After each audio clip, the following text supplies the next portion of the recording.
Even in winter, we all had jobs to do. Jake fed the dogs every day. Kate milked the house cow. We called her Bambi because she was so gentle. I fed Bambi's calf and looked after the chooks. And Charlie looked after the baby wombat Dad had rescued from the side of the road. He was tiny and hairless and lived in a woolen beanie beside the stove. Mum found some duck's eggs and we kept them warm in the electric frying pan until they hatched. The ducklings thought Mum was their mother.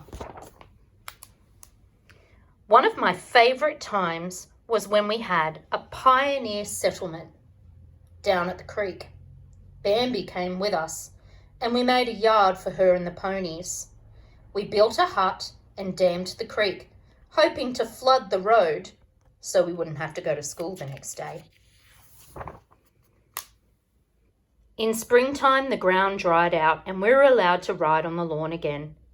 Our best trick was galloping under the clothesline and grabbing onto it, like cowboys. Bella was so quiet, we could dress her up. One day, Jake rode her into the kitchen and she left tiny hoof prints on the lino.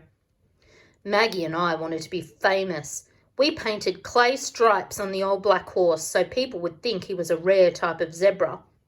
When we went on tadpoling and fishing expeditions, the cats, dogs and our pet sheep all tagged along. In September, it was time to bring the cattle home from the bush run. That year, Jake and I were finally old enough to go along. It took a day to ride down and muster and a day to ride them home along the beach. We splashed through the shallows and jumped the waves. I decided to be a drover when I grew up.